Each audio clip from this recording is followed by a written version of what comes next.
یہ اب وہ وقت ہے جہاں مظلوم آنکھیں نہیں جھکاتی بلکہ ظالموں کا حساب لیتی ہیں۔ خاموشیاں ٹوٹ چکی ہیں، اب ہر وار موت سے زیادہ زبردست ہوگا۔ کہانی اپنے انتہا کی طرف بڑھ رہی ہے اور نہال آہستہ آہستہ کر کے اپنے تمام دشمنوں کو ایک ایک کر کے ختم کرنے میں کامیاب ہو رہی ہے۔ اب وہ کمزور لڑکی نہیں رہی جو کبھی سچ کے لیے روئی تھی، بلکہ اب وہ ایک ایسی عورت بن چکی ہے جو سچ کو منوانے کے لیے دنیا کو جلا دینے کو تیار ہے۔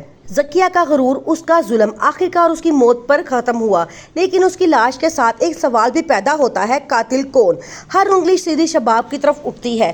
ذکیہ کے قتل کا سارا الزام شباب پہ لگا دیا جاتا ہے۔ زواد شاہ کا غصہ اس قدر شدید ہے کہ اب وہ شباب کا نام بھی سننا نہیں چاہتا۔ زواد شاہ کا دل ٹوٹ چکا ہے، اب وہ بدلے کی آگ میں جھلس رہا ہے، لیکن شاید وہ نہیں جانتا کہ اصل کھیل تو کوئی اور کھیل رہا ہے۔ شباب رو رو کے زواد شاہ سے معافی مانگتی ہے، لیکن زواد شاہ اسے معاف کرنے کے لیے اب بالکل بھی تیار نہیں ہے۔ وہ غصے میں کہتا ہے، میں تمہیں کبھی معاف نہیں کروں گا۔ میں نے تم سے کہا تھا میری بہن کی طبیعت بہت خراب ہے، تم اسے معاف کر دو، لیکن تم نے ایسا نہیں کیا اور آج وہ مر چکی ہے صرف اور صرف تمہاری وجہ سے۔ بھول جاؤ کہ ہمارے درمیان کوئی رشتہ بھی تھا۔ یہ کہہ کے وہ کمرے سے باہر چلا جاتا ہے۔ شباب اپنی ماما سے پوچھتی ہے، امی کیا زواد شاہ مجھے معاف کر دے گا؟ وہ مجھے چھوڑ تو نہیں دے گا؟ کیا وہ مجھے اپنے گھر سے تو نہیں نکالے گا؟ اس کی ماما کہتی ہیں کہ دیکھو بیٹا، پتہ نہیں کیا ہوتا ہے۔ اب شباب کی ماما بھی سمجھنا شروع ہو چکی ہیں ضرور کچھ گڑبڑ ہے، کوئی تو ہے جو سارے گھر کو برباد کرنا چاہ رہا ہے۔ اب وہ نینی کے اوپر بھی نظر رکھنا شروع کر دیتی ہیں۔ وہ میشا کے پیچھے پیچھے ہوتی ہیں کہ میشا کدھر جا رہی ہے اور کیا کرنے والی ہے۔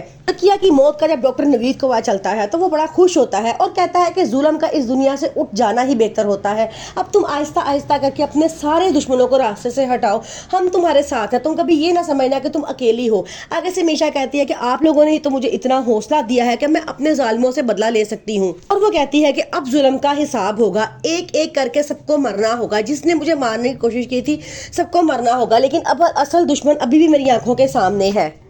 عامر ساری حقیقت جانتا ہے کہ میری بیوی کا اصل قاتل کون ہے۔ اب وہ اس کو جان سے مارنے کی کوشش بھی کرے گا، لیکن میشا بچ جائے گی۔ اب میشا کا اصل اگلا وار اس عامر ہے، کیونکہ عامر سب سے پہلا تھا جو اس کو مارنے میں سب سے آگے تھا۔ زواد شاہ بھی اب شدید غصے میں ہے، وہ کسی صورت شباب کو معاف کرنے کے لیے تیار نہیں ہے۔